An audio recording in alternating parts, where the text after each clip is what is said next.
Welcome back, everybody, to Telemedicine Talks. As always, this is your host, Leo Damasco, and I'm super excited to have our guest today. This is Dr. Gita Penza. Now, Dr. Gita is an emergency doc who spent 12 years as a medical malpractice defendant, including 2 jury trials.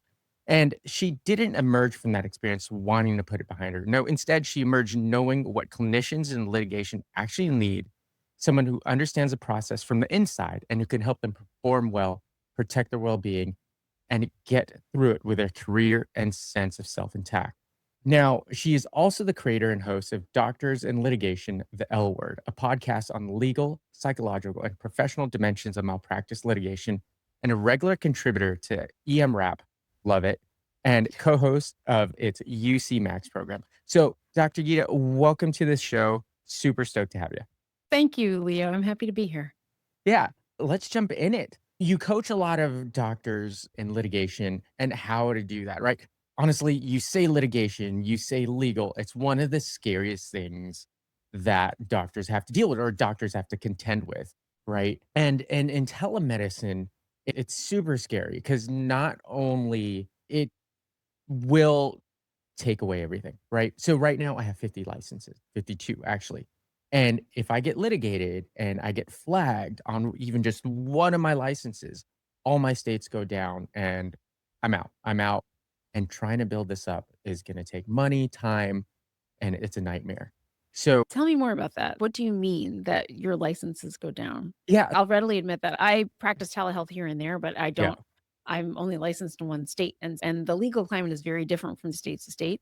And most physicians are very worried about something happening to their license when they're sued. And there often is a Department of Health and Licensure investigation. yeah. But it's pretty rare to get your license yanked. So Well, tell me what you're worried about. it could be yanked, right? But there's a lot of horror stories out there. So a lot of Okay. us telemedicine doctors that make their primary living out of telemedicine. A lot of the approach is, hey, I'm going to get all the licenses in all the states so I can practice Mhm. everywhere and makes us more flexible. And it Yeah. actually worked pretty well. But let's say my license gets flagged in one state, right? The other states will start to hear of it. And then you have to report it, right? And your Yeah. licenses will get flagged there too. Now Yes, there you do have are to report it. right. But it's also so common, right? And It so we have to I think we need to make a distinction between a lawsuit and a license complaint, like a yes. board of Yeah. licensure and discipline complaint, and those 2 can be interdigitated. And so if there is an investigation, like, yes, you will have to report that. If there's an action, certainly you'll have to report that. And sometimes it's hard to get a license in another state when you are under investigation.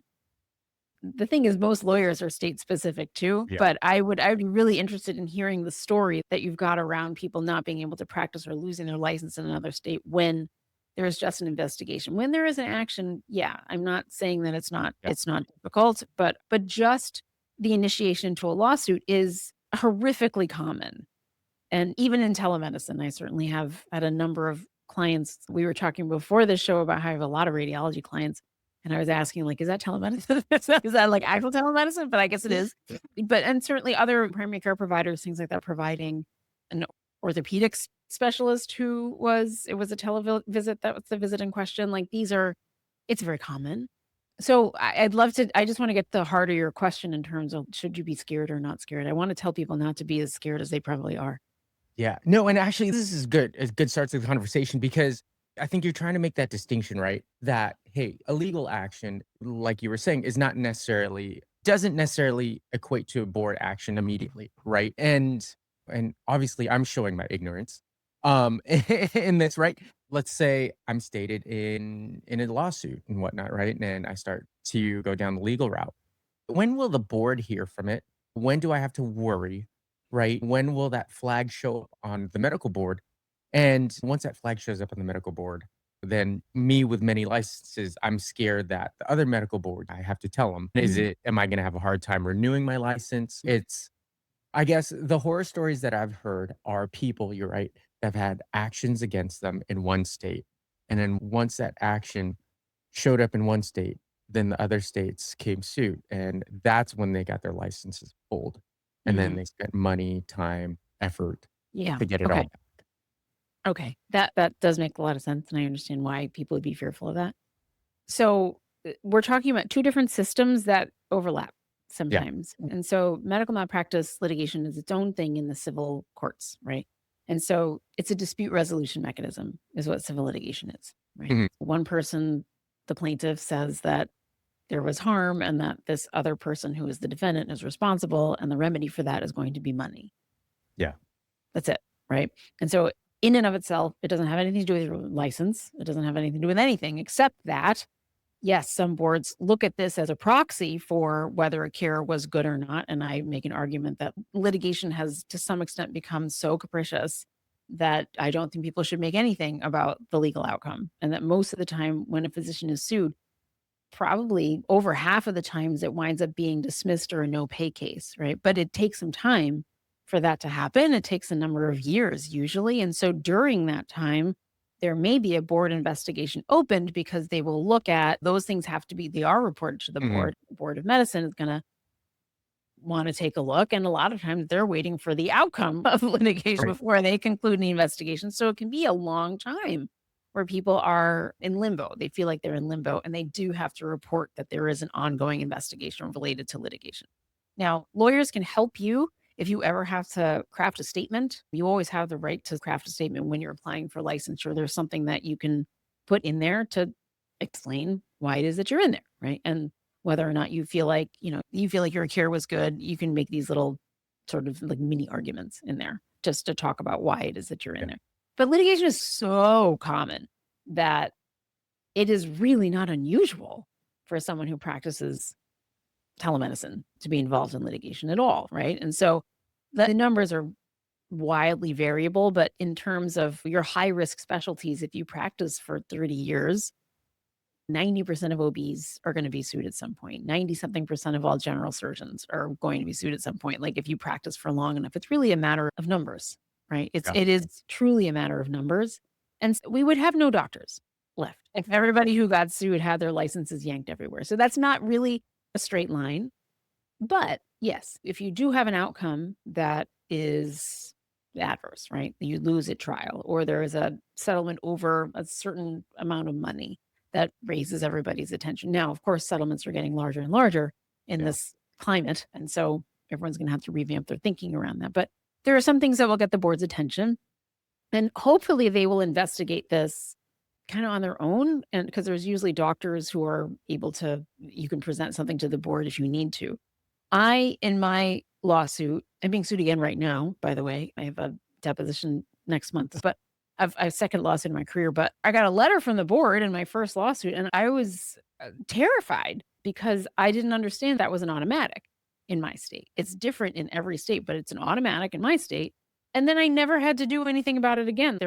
My lawyer prepared some sort of response and I never heard about it again. The case eventually over 12 years, it went away and this whole thing was cleared and I didn't have to worry about it anymore. And so it may just be something that simple. But if it's a board action of a different sort, or if there was a truly catastrophic outcome or a Mhm. catastrophic error, which we all know happens, then there may be consequences to that can affect your license. And I can see the concern because yes, that is something that you do have to report. And some other state licenses will look at that and say, okay, is that a reason not to? And that is, yeah, it will require some time and effort to clarify that. But while it's in limbo and the majority of lawsuits aren't involving some sort of catastrophic error with a catastrophic outcome, most times things are going to work out in your favor eventually or in a way that doesn't cause you absolute financial ruin. But these are things everyone should understand the risk in certain things. So yes, the threat to licensure is something that people are Mhm. very, very afraid of. And then people are worried usually about how they're insured and then an excess judgment. So you have a $1 million policy, say, and then there is litigation and maybe you go to trial and you lose and the jury comes back with a $3 million. Like who's paying for the other 2 million? And a lot of that's going to depend on your policy and your employer and who you work for and how your lawyer strategizes post verdict. And there's a lot to know about your risk. But the main thing I can tell you is it's very rare. It's really rare for in the end, someone to either lose their license or to have to pay anything out of their assets. I'm not saying it won't happen, but it's pretty rare. Yeah. It's Yeah. That's reassuring to hear, to be honest, right? 'Cause, again, showing my ignorance in this is it's just to me, in my mind, it's like, "Hey, you get named in a lawsuit, and it's game over," right? It's No. the nightmare, right? No, no, no, So you're no. like, "Oh my god." But yeah. So what I'm guessing is that you are uninitiated, like, you're not part of the club yet of people who You know, have been named in lawsuits. there was actually one lawsuit I was named in way back, and I'm gonna date myself, in my pediatric residency. So, we were talking before peds and ER. So this Mhm. was 20 plus years ago, 20 Right. years ago. And I literally my intern year in peds. And I got this notice and it was like, "You're in this lawsuit," and freaked me Yeah, out, sure it did. Of right? course it did. And Yeah. reassuringly, knock on wood, I haven't been involved in anything, hopefully And never, what but happened with that? Did you get dismissed? it Did you have to I think it do was anything? Did it dismissed, get you settled? know? Yeah. Yeah, no, there was no settlement. It Yeah. got dismissed, I believe, because I heard nothing about it. And really Right. and my program director at that time, This he was part has like, faded "Don't into worry the about it." sunset. It did, and I was so busy with residency and everything else that, Yeah. it just So became an afterthought. how much further could you get from game over? A lot. Obviously, I'm Yeah, still right? It's like, "Oh, I don't practicing know, we kinda forgot it. about it." Right, Nothing ever happened. right. It's funny too because I guess my training specifically too, it was one of those things, right? I had the fear instilled in me. Then when I went to Sure. ER residency, one of my attendings' favorite game was like, "Hey, imagine yourself in front of the jury and how are right? Yeah. Can you protect Oh, I yourself got in that front of too. the jury?" Yeah, How you're when showing up on a big screen, your documentation, you're exactly, telling exactly. You're telling your dictation error. and none of those things are wrong, like, Right? that is what they do. They do pick it all apart, right? Yeah. But he may as well have just said, like, "Imagine you have to present a case at M&M," right? You will. You're just gonna at some point. Yeah. But if we made that, like, that's the boogeyman, right? Of course, it's gonna amp up your fear about M&M if you expect that the expectation is you won't have to do that. The way we talk about litigation or not, right? We only talk about it like in the abstract. You never get to see somebody do it, right? You never get to an attending that specifically tells you about this is how I managed talking about this particular pain point in my chart at my trial. They don't do that. I will say that in my second trial, and I did invite my residents to come to trial You because by did. then yes, I did. Because at that point, I was starting to educate around it. And one of the things that I really think does us all a huge disservice is that we have no role models in this at all, right? And this is where this fear comes from because it is so easy to catastrophize in the absence of any good information, right? If all you ever heard is that it's out there and it's coming to get you, and if it comes and gets you, then game over, right? That's basically what you get. You're right. And And that's the messaging that comes out, right? yes, Obviously, I right? got that message, or that's the way I Course. interpreted it. It's not So just you, like, this is all me too. When I start the reason that I do what I do now is because, 1, I had this very long evolution and spent probably the first 7 or 8 years of it in abject, like, depression, anxiety, fear, not sleeping, missing my own life, hating my patients, not knowing what else to do with my life because I couldn't figure out how to quit ER because I had loans. Because,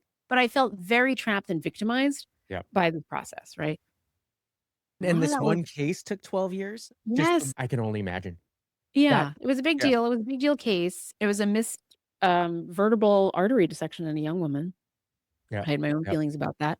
She presented very atypically, and now I can give myself some grace and say, "Nobody was gonna find that thing." It didn't make any sense. It didn't add up.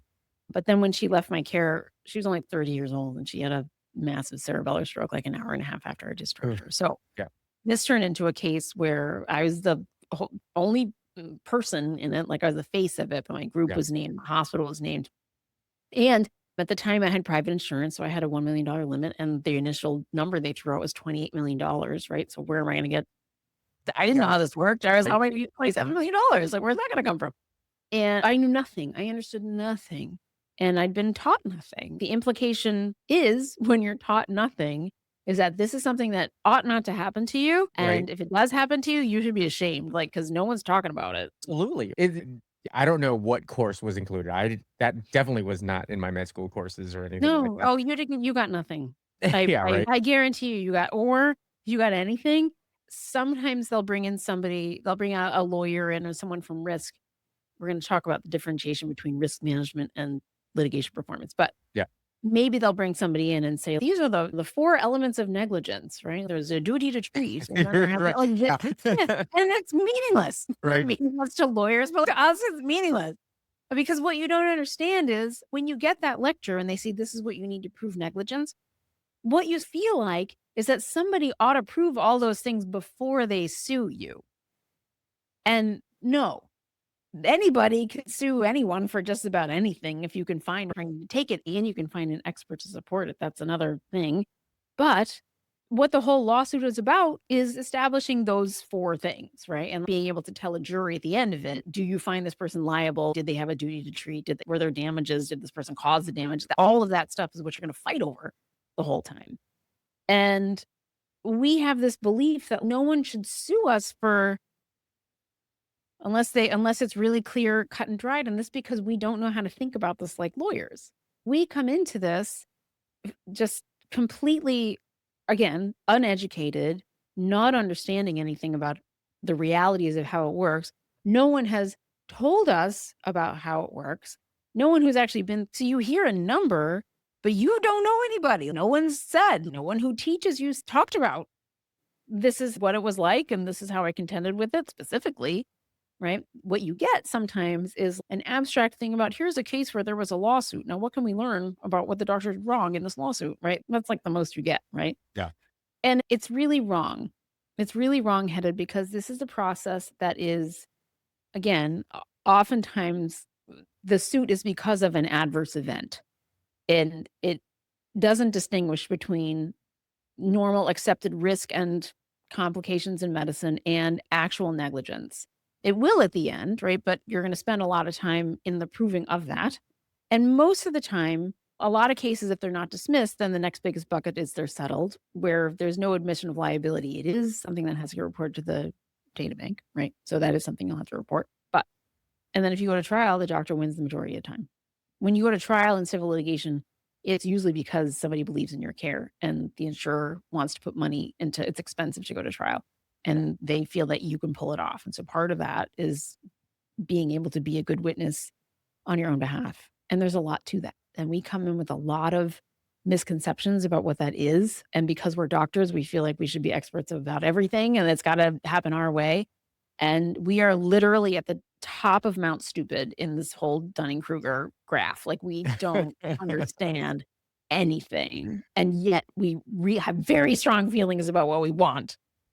But what we want is not to be in it. But if you don't have any understanding about how the system works, or even the stages of it, or what you're going to be required to do, or what a deposition is, it will be normal for your brain to just run off into all the catastrophic scenarios when most of the time that's not necessary. It's like believing every time it rains that you're going to get struck by lightning. And that's not usually how it works. No. How does somebody prepare for that? So, bam, you get this letter. Hey, you've been named in this lawsuit. What after the fear, the abject terror, and what the hell do I do? Yeah. What Well, I do have a, can I say, I do have a course. This is something I teach. No, that's amazing. I do have we a find podcast, right? this? This is what all this work is for. Yeah. It's to teach people. And that the podcast is free. And the LEAP course, which stands for Litigation, Education, and Performance, is meant to just soup to nut give you the whole overview of both the psychological stuff that you're going to have to address, as well as the practicalities of like, how does this work? What do you need to do at a deposition? Like, how do you prepare for that? Like, what happens if you're going to go to trial? How do they decide whether a case is going to get settled? Can I decide? How do I know what I can decide? What's in my policy? What does this mean? So those things are the things that we cover in a CME course, right? And the podcast does a lot of that too. That's what it's meant for, is that I'm a medical educator. And when you recognize, wow, there's a lot of teaching in, a lot of gaps that needs to happen, that need to be filled around this, and just thinking about creative instructional ways to fill those gaps, because the fear is overpowering for so many people. And you don't even realize the ways in which it is altering your behavior every day in terms of the way you document, or the way you talk to patients, or the way what you order, what you don't order. Risk is infused in there. Yeah. And you're taught risk management as though risk could be totally managed. It's I don't like the name, right? You can call it risk mitigation, you can call it risk reduction, but there's no managing it. There's always risk in medicine, and risk is a mathematical problem, right? It is math. If you do something that has risk for long enough, one day you will fall on the wrong side of risk. It's math. That's a great point. That's a great point. That's why ER doctors love CTs. Eh. It's like simply everything. The No, donut of truth. it's because of this risk. I am trying to manage my risk. But Yeah. earlier you talked about the difference between risk and litigation, right? Can you go further into that? Sure. All right. So the weird thing is we're taught all this stuff about risk management. Risk management we get a lot of. And somehow it all stops. And as soon as then you're named in a lawsuit and then it's like crickets. You don't know anything but what happens Right. for the rest of the story, right? So the implication is it shouldn't happen to you if you follow all the nice risk management rules. You must have done something wrong if you wind up in this scenario. And yet you look at the numbers and the majority of us are going to be in this bucket at some point, right? Are we all bad doctors? How does that work?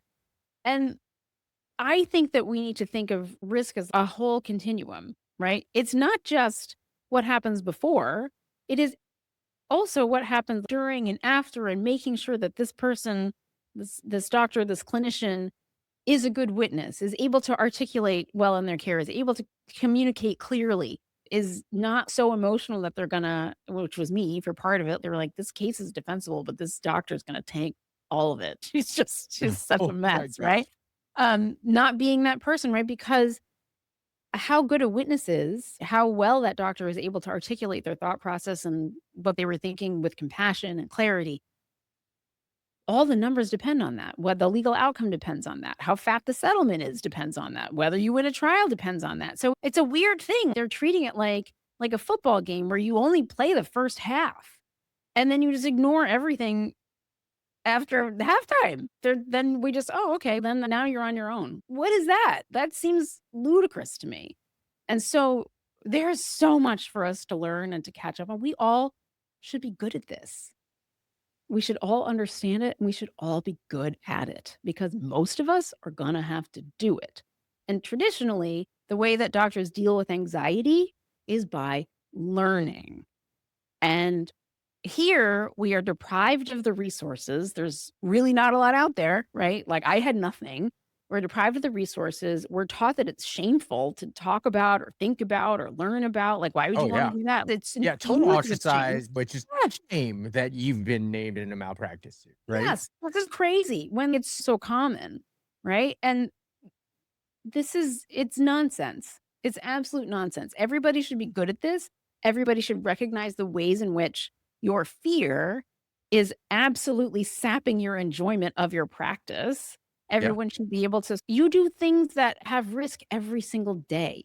You get in a car and you drive, right? And of course, you know what the worst case scenario is, but you also know like how to be safe and how to like what Mhm. will happen if you have an accident, and that most accidents are fender benders. But okay, yes, you have all that in there, and yet you get in your car and you love going for a long drive, right? You can enjoy your practice.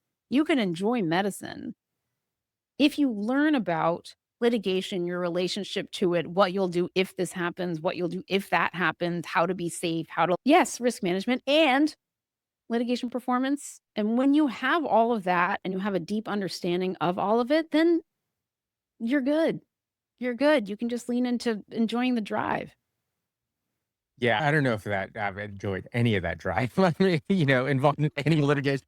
That is one drive I Enjoying your really don't wanna practice. sign up for. I mean enjoying your That's the practice. I mean enjoying your no one enjoys got a it. car wreck, right? Right. But enjoying the practice because what it does is rob people of their enjoyment of medicine. Oh, absolutely. And you mentioned this process takes forever, Yeah, right? 12 years in your case. 12 that's years. an outlier. That's Yeah, that's weird, still, but yes. but just hanging over. Now, bringing But it it back. yes, but it doesn't have to be. Like, as I'm being sued again, right? My deposition is next month. I know what I need to do. I need to prepare for it. Most of the time, it's not something that I'm really dwelling on. Yeah. It's really not. I know what I'm supposed to do. I know that I will, like I said, I'll set aside time. I have time prepared with my lawyer. I feel like our care was good. I know how I can articulate it. Sometimes in the back of my head, I'm like, all right, if they ask this, then I would say this. But it's not at all when I went through it the first time and knew nothing. And the difference is this time you're educated, right? The You difference is that know. this time I'm educated. This Yeah. time I know what I'm doing. The person I was like a social experiment, I like to say, but like the trial A. So I had 2 trials. I won at the first one, and then there was an appeal, and they overturned my verdict, which Huh. was absolutely devastating for me. And it was after that I decided this is a sink or swim moment for me because Yeah. I've spent all Yeah. these years like this. And so what if I decide to swim? I gotta learn how to swim. I don't know what that even Yeah. means. And so part of it was figuring out how do you dig out of a hole, like, emotionally, where you've been in it for a long time, and part of it was, "What the heck is I've been in this thing for 8 years, and I don't understand it. What the heck is happening?" And making myself not I didn't go to law school, but I became a student of what is like, in an anthropologic kinda way, like, Mm, what is happening over there? Why are they doing these things? What is this for? What does it mean to what do these words mean? And getting good at it. And then getting good enough at it that I was like, "Oh, put me in, coach. I am yeah. ready." And so that was what enabled me to tell my residents, "Show up, man. You will never have an education like this one." And it's sort of like coming asking someone to come and watch you give a talk or something. Like, sure, you're a little nervous, but, like, you have a feeling you're gonna do pretty good, right? If you Yeah. practice enough, Yeah. you know what you're doing. And that was very valuable to them. The junior residents were like, "Could you do that again, like, next year?" But they're Can you please get sued again? like, "No." So, yeah. You're gonna skip that. But, there is a very different feeling when you have a sense of there's no perfection. I knew I could go in and be excellent, and that's what we're going for. This process has so many twists and turns, and when you start to understand all the points of view of everybody else who's in it, right? What motivates them? How does the money move in this ecosystem? Like, why is the plaintiff attorney interested in XYZ, right? Why will they let this person out but not that person out? Why did he sue all of these people but not that person? Like, all of these things have reasons that don't make sense to you medically. But if you start to understand the very, if you watch one of the shows like Succession, Billions, Game of Thrones, whatever, like then you get a sense of, oh, like this is how there's so much going on here that isn't related to your care. Litigation is a bajillion-dollar industry in the United States, Yeah. tort law, right?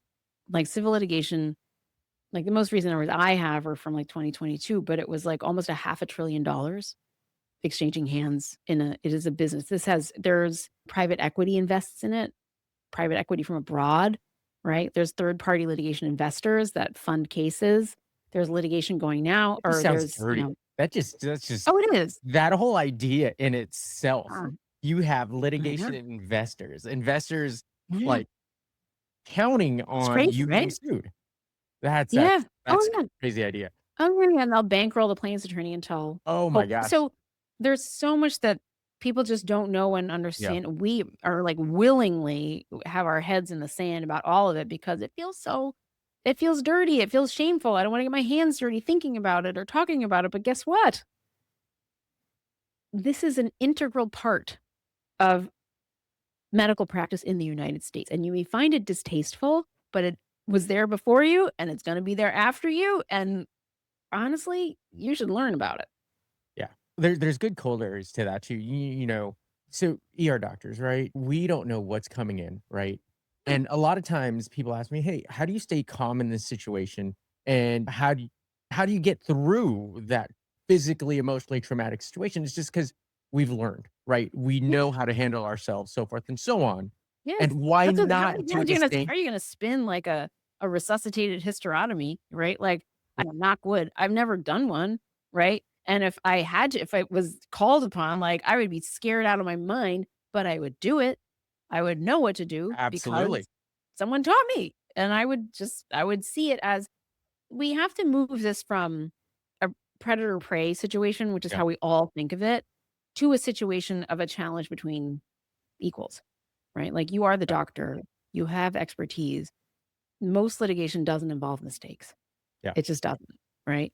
And so acknowledging that, like, most litigation doesn't, and guess what? Once in a while, even the things that we call mistakes, a lot of times were just judgment calls that coulda gone either way, and then they went another way, and your problem was you didn't have a crystal ball. Like, That's such a great point. That's such a this is great point. reality, And that's, I think, a lot of the shameful aspect of that is because a lot of people equate litigation to mistakes. and they're You are wrong. litigated because you must have sucked. You Yes, were and that's horrible. wrong, horrible. It is wrong. It's wrong. It's not true. Yeah. It's wrong, right? It's like we love to blame people for things, right? But there I'm trying to think of a proper analogy. It's like saying you caught a cold and so you must have done something like this whole you must have done Yeah. something bad because this happened. No, they're not related. Sometimes they are, right? There are lawsuits.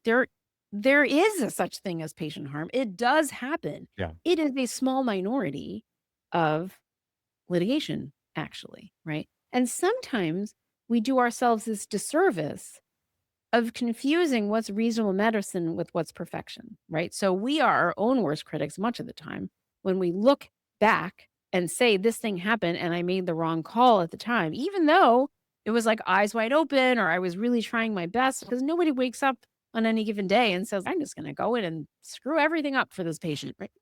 I hope We're, not.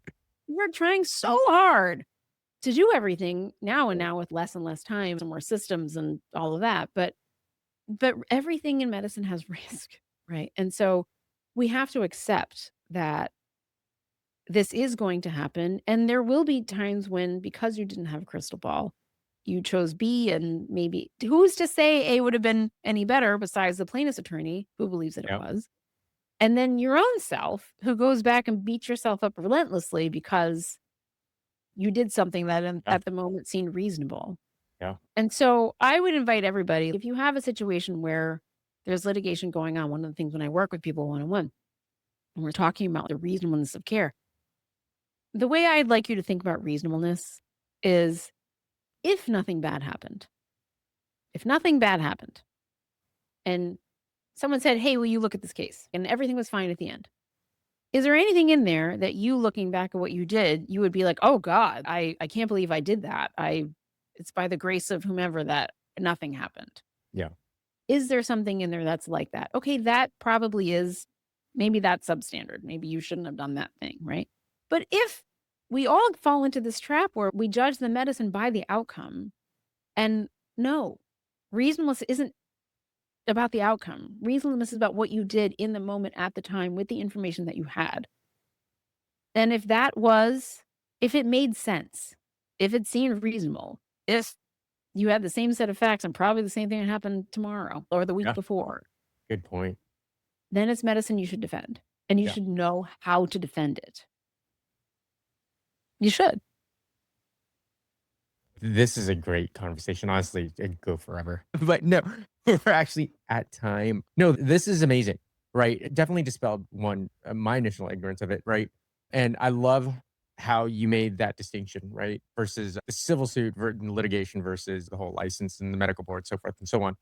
But also, what has stuck out for me the most is also the focus on how this affects you as a whole, like psychologically as well. Totally understand that.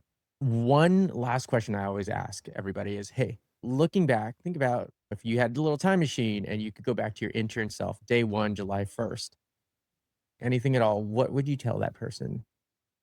Oh, it is July 2nd today that we're It talking. is. Oh my gosh. Happy intern day. Happy intern day. And now I'm like what am I, a PGY? God, 30. Yeah, up there. Oh, yeah. So anyway, as it relates to litigation, I will tell Or everybody nothing. that, Doesn't have yeah, to. or nothing. But everybody that comes into medicine, like you've got a contract with medicine. Like, I don't mean your written contract. Like we dedicate our lives to this. And the reason you signed up for it is because you want a front seat to humanity. You want to use your skill set. You want to help people. You want to do good work. And you are going to do all of those things. Medicine is going to hold up its end of the bargain. But there are two things in the fine print that nobody really talks about that are going to get cashed in at some point, right? And one of them is that one day something bad will happen and they will blame you. And another time, something bad will happen and it will be your fault. And sometimes those things will overlap and sometimes they don't. Sometimes they're separate. But not a person I know in medicine who gets through a whole career without the fine print coming at some point, right? And so I think you should start your career. Yes, you want to guard against that as much as possible, but with the understanding that everything we do has risk and you're going to reduce that risk the more you learn, the more you practice thinking like a doctor, all the more you practice your communication skills, which are every bit as important as your medical skills, the more you learn how to care for people compassionately and to enjoy the work and to love the work and to work in service of the patient, that is all amazing. Those two things will still happen. And so I think having real meaningful conversations with people about how do you handle that when it happens, even though I don't want it to, and I'll do everything to keep it from happening. But how do you process that grief? How do you move forward? What do I do when I get sued? I'd say when, not if. And how am I going to take care of myself? Because you do deserve to. You do deserve to. You deserve to get back up and keep on going because those things are always coming. It's just that nobody really drew your attention to the fine print. So now they can focus on the main contract, which is come and get what you came for. Like, come get that amazingly rewarding career, right? And rewarding medicine and the patient interaction and all of it. Squeeze it all out of there, but just hold a little space for the fact that at some point you're going to have to do that. No, amazing. Thank you so much, Dr. Gita Penza. Check her out on her podcast, Doctors in Litigation, the L Word. Socials, how do they find you on that? Doctors_and_litigation on Instagram. I'm not hugely active socially, but I'm going to try to do a little more posting. But and Doctors and Litigation I'm on LinkedIn. I have a very baby YouTube channel. I am hoping to post more, but I'm still working too much. Clinically, I got to figure that out. Right. The But whole yeah. different job. Yeah, but the website is doctorsandlitigation.com and they can find all the resources through there. So it's all one word, doctors and A&D litigation. Boy. Thank you so much for taking your time. This has been one of my favorite conversations by far. So glad. The thing that Totally you like were helpful. so scared of. See? Oh, It's it's actually absolutely. fun to talk Absolutely. about. You know, it is interesting to talk about Fun may not be the right word. I think it's fun to talk about. no, and I love your gusto in it and definitely shows that, hey, yeah, you definitely want to help people out. So absolutely. Thank you so much for Thanks your for having time me. and super enjoyable. Thank you. All right. Take care.